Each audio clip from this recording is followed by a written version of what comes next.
Yesterday I took some tech into CEX to trade in for a voucher that I'm expecting to be a little bit over £200 worth of vouchers, and they got 2 out of 3 of the things wrong when I showed it to them, so I'm a little bit concerned that they're going to have messed it up.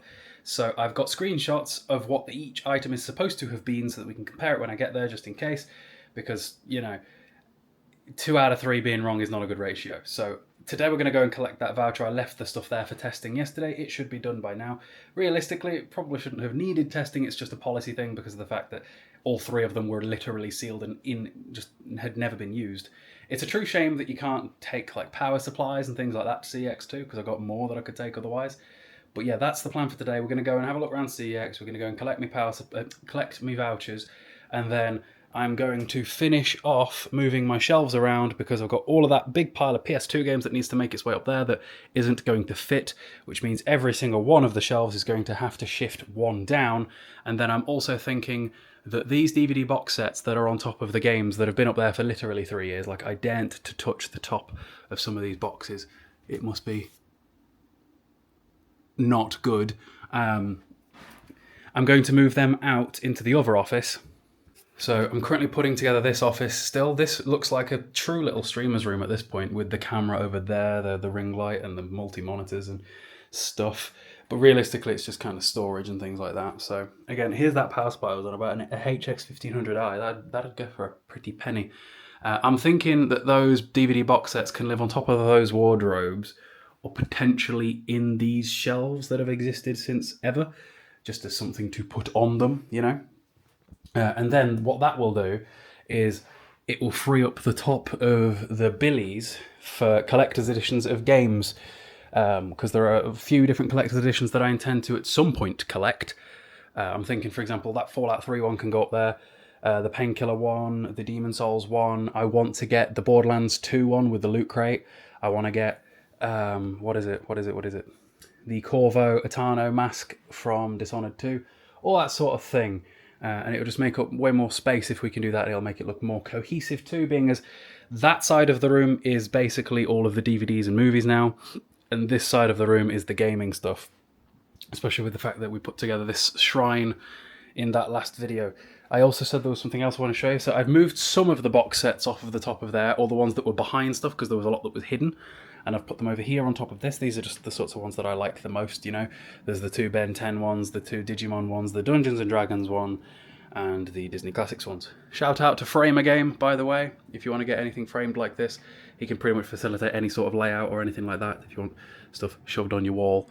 I wish he would also do trading card frames, because people ask me about where I got this frame from a lot, and I don't want to ever shout them out because they kind of really messed me around a few years ago when I got it, so that's not good publicity for them. I don't want to name them, so it's a shame. Frame a Game, brilliant.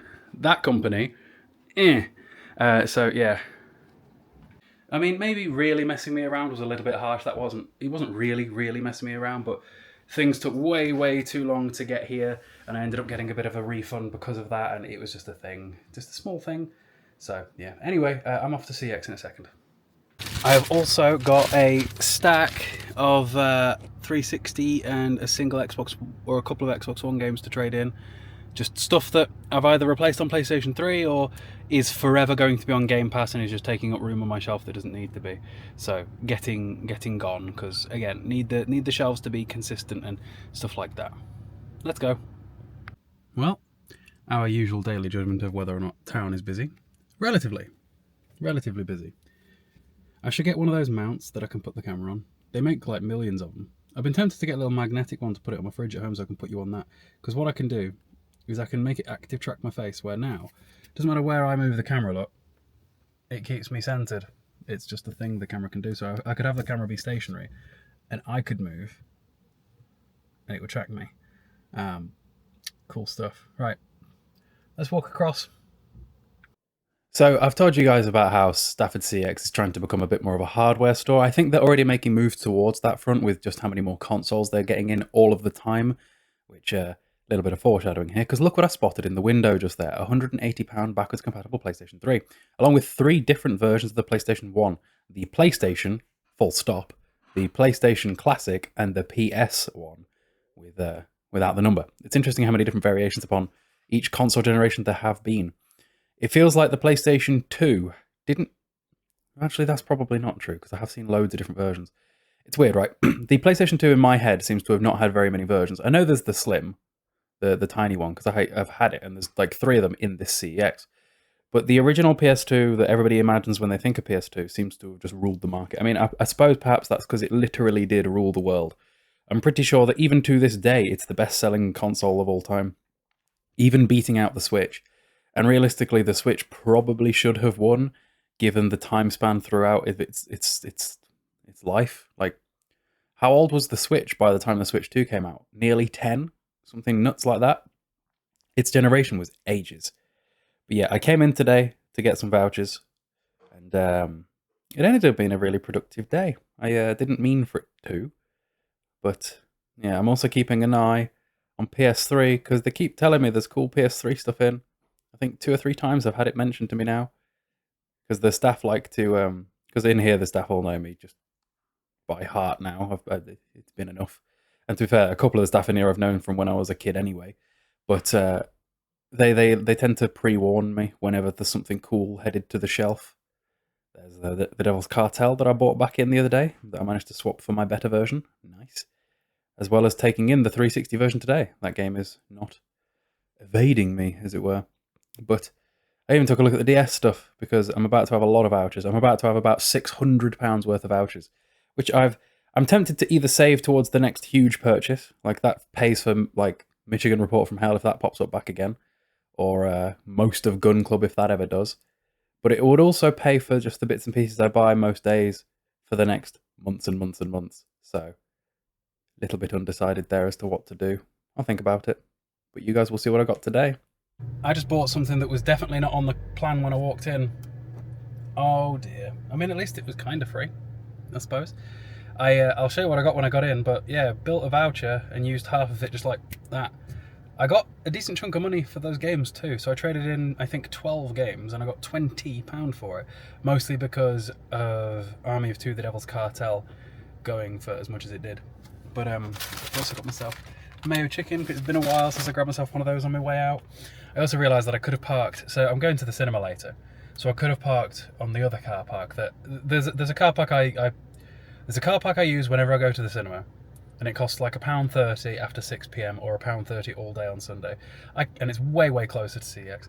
I could have parked there, paid for it now, and it would have covered me until tonight in 5 hours' time when I go again anyway. Whoopsies. Anyway, I'll go home, have some food. I need to have a lot of food. Show you what I bought.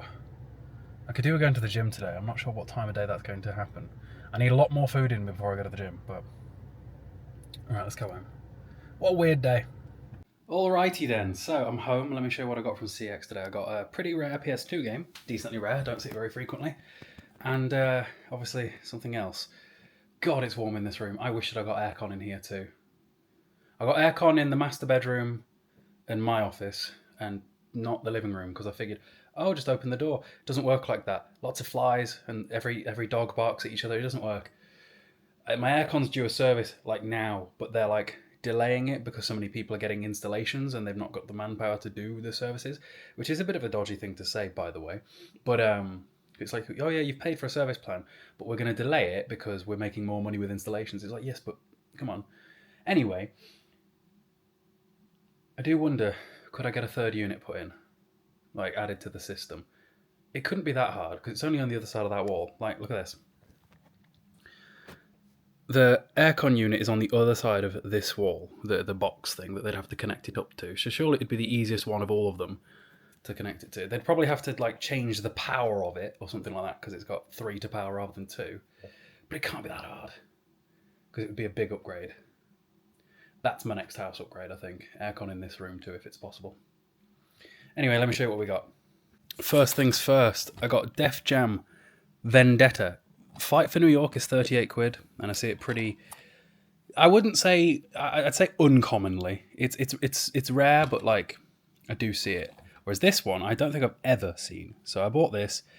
And then I figure I'll start getting all the others when I encounter them. So there's a couple on PlayStation 3, I think. Def Jam Icon, I think. But Def Jam Fight for New York is the 38 quid one on PS2, and I'll get that at some point. Nice. But then the big boy. A literal big boy. Come on. Come on. You can kind of see it. You can see what it is. It is a PlayStation 3. A backwards compatible PS2 PlayStation 3. Now, it was literally less than a week ago that I bought that PS3 Slim that's over there. I'm thinking, that's fine, it's not really a problem. This PS3 can probably live down here. The reason I think this one could live down here is it'll multifunction serve a purpose of playing PS3 and PS2 in this room without me having to put a PS2 in here as well. And theoretically, the further away from... Because the problem is, right, is that even on a PS3 or even with an upscaler like I've got on my PS2 upstairs, PS2 games still don't look that good. But I figure the further away you sit, the better it will look. Just generally, you'll see less of the pixels. So... because I sit further from that TV up here, down here, than I do in my main office, I'm thinking this PS3 can live on there. But yeah, it was £180 because it was a discounted one because it's got a few marks on it. But with it being over there, I'm not exactly too fussed. And yep, that's my third console purchase in not too much of a time frame because the PS3 Slim and the Xbox Series X. Something I would love to do is... Now, the problem with the fat PS3s that are backwards compatible is they're all ticking time bombs. They break eventually. But CEX has got a 3-year warranty. So that's a good thing, right? There are companies out there, they're pretty rare, but they Frankenstein PS3s. They take parts from the Slim and put it in the fat and make it basically one that will not break. And I would love that. I'd never want to do it with my Slim upstairs because my Slim upstairs is my childhood Slim. But this Slim that I've now got next to me over there, if there was some company that I could, get to Frankenstein these two together and make one indestructible, backwards compatible PlayStation 3, well, then a win is a win. I'd love to, get in contact some way with one of these companies that does it. I just don't know who they are or how to, because the videos would absolutely blow up on TikTok, that's for sure. Anyway, if you heard just then, my lunch is ready. Let's go have a look. You just got to eat some chicken. Just a little plate of chicken, just some chicken, just a little protein hit. And then what's next? I could probably do going to the gym before the cinema, ideally. So I'll probably do that next. And then if I've got time in between gym and... What is going on out there? Something's weird. If I've got time between the gym and the cinema, I'll do more of my room organisationing. And yeah, so see you shortly, I think. Oh, and I forgot, the things that I traded in, they did get correct. I double, triple checked. And I got £294 on a voucher for, which is pretty good. So I got £294 for the stuff I traded in yesterday that needed to be tested, the PC parts. And then today I traded in that handful of games, I got 20. So I got, about 310 quid-ish on a voucher, 190 of which went to today's haul. Pretty successful win, really. And then, hopefully... the videos about the PS3 will do really well on TikTok because they usually do, that sort of backwards compatible PS3 topic. And then hopefully I can pay back that way as well. Okay, I'm off to the cinema. I'm going to see the film together. I went to the gym and then I went for a walk to see if I could find the cows, and I saw them from a distance but couldn't get close enough to them, sadly. I've been making friends with a load of cows recently, and I do literally mean cows and not like your mother. Anyway, off we go. Feels like I live on this bloody high street between walking to CEX and walking to Odeon, and soon walking to Foundry Gym over there. Oh dear. I'm really early. I'm here 15 minutes earlier than I was meant to be. Well, that was insane. Oh my lord. Horror films are great. I feel like we're in a really, really good era of horror films. I don't know if I mentioned it. I saw Weapons. No, not Weapons. That was last week. Together. And it reminded me a lot of The Thing. I could see where it was going pretty quickly because I know what a Rat King is. The concept of, not just The Thing from The Last of Us, which is also inspired by the Rat King, hence the name. But good film. Very good film. Oh, good lord. Alright, let's get back to the car. So Weapons was fantastic. Not Weapons. Well, yeah, Weapons was good too, but Together was fantastic, the film I just saw. There were scenes where if you're a man, you will wince. You absolutely will wince. And And it did body horror a bit better than a lot of things have recently. I think that, for example, what was the film? Not Talk to Me, the other one. Bring Her Back. That was body horror too, and I think it got a little bit close to being like Saw or Hostel level, where it's just gratuitous and trying to be gross, versus like in this where it gives you a split second of it and then it cuts away, where less is more sort of thing. I was going to do the PS2 games today, and that has not ended up happening. It's been a busy day. Tomorrow's a busy day. Every day's a busy day. I'm recording this at nearly 1 o'clock in the morning. Well, hope you guys enjoyed today. I feel like we got a lot done. By accident, got a lot done. See you tomorrow.